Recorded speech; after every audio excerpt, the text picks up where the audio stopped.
તમારામાંથી કેટલા જણા ઉપવાસ, એકટાણા કે એકાદશી કરે છે અને એ વખતે ફરાળમાં શું બનાવવું એનો પ્રશ્ન થાય છે? તો અમે આજે એમની મૂંઝવણનું સોલ્યુશન લઈને આવ્યા છે.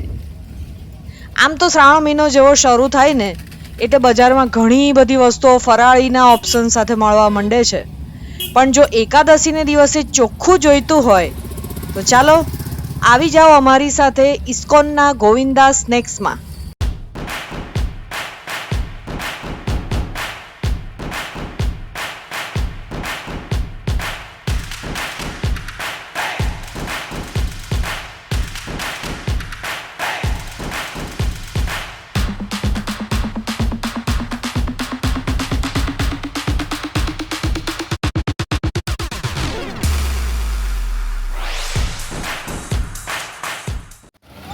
વડોદરાના ગોત્રીમાં આવેલું આ ઇસ્કોન ટેમ્પલ હવે બધા જ આને ઓળખે છે.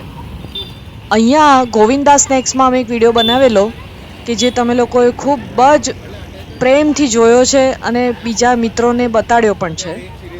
તો અમે આજે સ્પેશિયલ તમારી માટે અહીંયા આવ્યા છે. જો આ એક્ઝેક્ટ ઇસ્કોન ટેમ્પલની સામે હમણાં જોયું તમે તે વિશાળ પાર્કિંગ છે, એટલે તમને પાર્કિંગ ગાડી લઈને આવતા હોય તો કોઈ તકલીફ નહીં પડે. ટુ વ્હીલર પણ પાર્ક કરી શકો છો. અને આ જન્માષ્ટમી મહોત્સવનો જો અહીંયા હોર્ડિંગ્સ પણ લાગેલું છે જેનો લાભ પણ તમે લઈ શકો છો. ગોવિંદા સ્નેક્સમાં આપણે આજે ફરીથી આવી પહોંચ્યા છે. તે વખતે અમે તમને બતાડેલું કે અહીંયા એકાદશીના દિવસે સ્પેશિયલ ફરાળી વાનગીનું મેનુ બને છે. તો આજે એકાદશીને દિવસે અમે સ્પેશિયલ તમને એ બતાવવા માટે અહીંયા આવી પહોંચ્યા છીએ. ચાલો પહેલાં આપણે એમના લિસ્ટ ઉપર એક નજર નાખી લઈએ. 25 રૂપિયાથી બધી આઈટમ શરૂ થાય. એકાદશી ફરાળી આઈટમ તે છેલ્લે ફરાળી થાળી 200 રૂપિયાની, ત્યાંથી એ અટકે.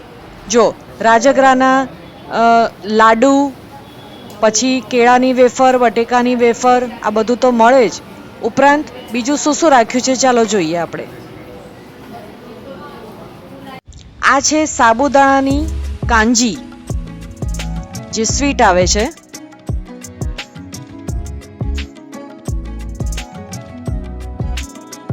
એના પછી આવે છે 2 સ્વીટ બાજુમાં મૂકી છે. રાજગરાનો શીરો લાગે છે ને એકદમ આમ લચકા પડતો અને ગરમ ગરમ હતો.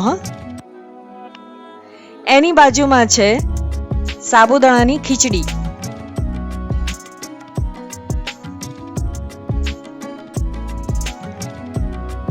અને એના પછી આવે છે બટેકાની સૂકી ભાજી, પછી છે બાફેલા સિંગદાણા અને મોરૈયો અને કઢી. અને પાછળ જે દેખાઈ રહ્યા છે તે સાબુદાણાના વડા અને બટેકાની પેટીસ છે. મીઠાઈ જો બીજી તમારે ખાવી હોય ફરાળમાં તો આ ટોપરા પાક ખાઈ શકાય. અને પેલી બાજુ મને દૂર દેખાઈ રહ્યું છે લાડુ જેવું. હમણાં જ આપણે ત્યાં ફરીથી પાછા જઈએ છીએ. જો ઘણા બધા લોકો અહીંયા લાઈનમાં આ વસ્તુઓ લેવા માટે આવે છે. ને આ જગ્યા તો તમને ખ્યાલ જ છે કે આરામથી બેસીને તમે ખાઈ પણ શકો છો અને ઘરે લઈ જવું હોય તો પણ લઈ જઈ શકો છો. એકાદશીને દિવસે સ્પેશિયલ અહીંયા જે પહેલાં પાણીપુરીનું કાઉન્ટર અને સામે જે ઢોસાનું કાઉન્ટર હતું એ બંધ રહે છે. ફક્ત ને ફક્ત ફરાળી આઈટમ જ ગરમ અહીંયા સેલ કરવામાં આવે છે. જો લોકો પ્રેમથી આનો લાભ લે છે. અમને આવે હજી થોડીક જ વાર થઈ પણ તમે લાઈન જો. અમે પણ નક્કી કર્યું કે ચાલો કંઈક ટેસ્ટ કરીએ. જો આ એક નવું છે, ફરાળી ભાખરી બનાવી છે. આવી રીતે પેકેટમાં પણ તમને મળે. અમે 3 આઈટમ લીધી છે ટેસ્ટ કરવા માટે, એ હું તમને હમણાં બતાવું છું. આજે તમે મેનુનું લિસ્ટ જોયું એમાંથી એકાદશીને દિવસે સવારે 9 થી 11 4 વસ્તુ મળે છે. શીરો, સૂકી ભાજી, સાબુદાણાની ખીચડી અને મોરૈયો. અને એકાદશીને દિવસે સાંજે 5:30 થી શરૂ થાય એ ફૂલ મેનુ જ્યાં તમે જોયું એ બધું મળે. વધારામાં જન્માષ્ટમીને દિવસે આખો દિવસ આખું મેનુ મળે છે અને એ પણ રાત્રે 1 વાગ્યા સુધી. જો આ નારિયેળના લાડુ પણ છે જે તમે ખાઈ શકો છો. ટોપરા પાક છે અને પેડા. આટલી વસ્તુ પણ તમે ફરાળમાં લઈ શકો છો.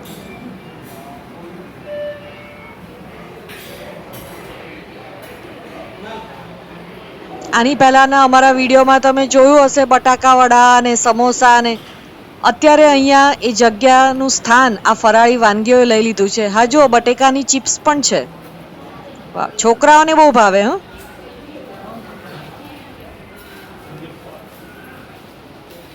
જો અમે લીધો છે રાજગરાનો શીરો, સાબુદાણાના વડા. એક પ્લેટનું જે છે પ્રાઇસ 25 રૂપિયામાં 2 વડા આવે. અને આ છે મોરૈયો, સાથે ચમચી પણ ત્યાં રાખી હોય એટલે તમને ખાવામાં સરળતા રહે. માપસરનું ગળપણ સાથે ખૂબ જ સરસ રીતે બનાવેલો.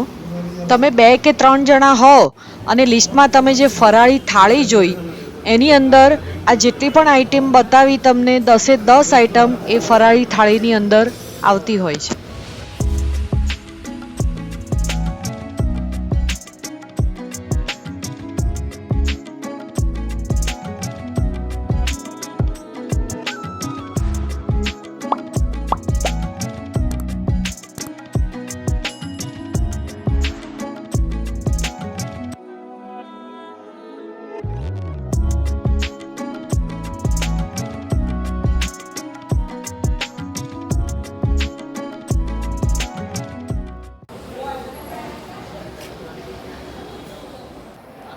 અંદરથી શીરાનો ગરમ ગરમ નવો બીજો સ્ટોક આવી રહ્યો છે ભાઈ. હા, ઉપાડે જ એટલો છે ને.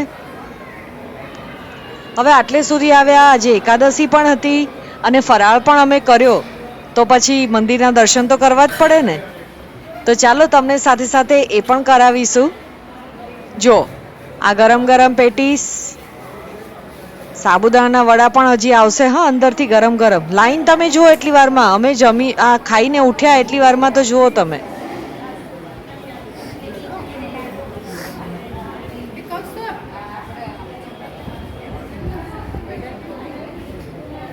મસ્ત ભગવાનના દર્શન કરો, એકાદ પડિયો ખાઓ.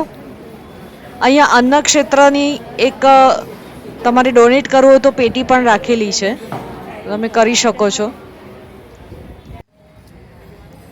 ચાલો હવે ગોવિંદાના દર્શન પણ કરી લઈએ. પેટ પૂજા કરી લીધી. જો આ બાજુની સાઈડ પણ ગાર્ડન છે અને એની સામેની સાઈડ પણ છે, પણ અંદર જઈને પહેલા દર્શન કરીએ.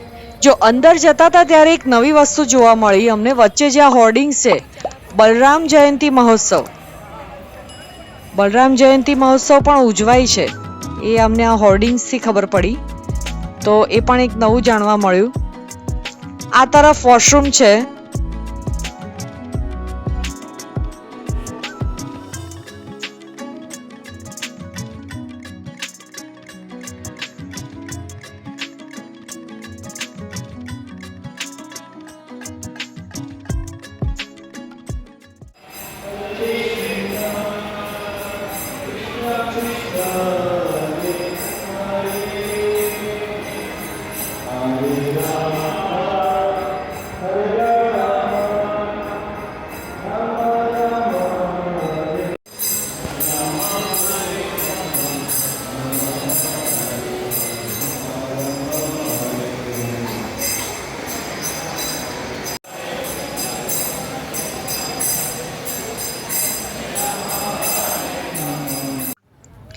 જો આ બાજુમાં આવેલો જે ગાર્ડન છે એની અંદર તમે રથયાત્રાના અમારા વિડીયોમાં સ્નાન વિધિ જોઈ હશે, તો એ અહીંયા જ થઈ હતી. સાયન્ટિફિક રીતે એવું કહેવાય છે કે 11 એટલે કે અપ્પા સેકટાણા પેટના અંગોને આરામ આપવા માટે, આપણે જે ખાખા કર્યું હોય ને એને વચ્ચે આરામ આપવા માટે આ કરવામાં આવે છે. પછી એને ધાર્મિક રીતે સાંકળી લેવામાં આવ્યું હોય છે. તમે આ અંગે શું વિચારો છો? આ બાબતના ફૂડ અંગે શું વિચારો છો? ક્યારેક આવો ફરાળ ચાલે, શું કહો છો? કે પછી ભૂખ્યા રહેવાનું કે ફ્રૂટ ઉપર રહેવાનું? કમેન્ટ કરીને ચોક્કસ જણાવજો. વિડીયોની ઇન્ફોર્મેશન ગમી હોય તો લાઈક અને ફ્રેન્ડ્સમાં શેર કરવાનું ભૂલતા નહીં. હા, તમે આળસ બહુ કરો છો. તો ચાલો ફરી મળીએ એક નવા વિડીયોમાં. ત્યાં સુધી ઘૂમો, ફીરો, ખાઓ, પીઓ ઓર મસ્ત રહો. And don't forget to keep watching with discovering news.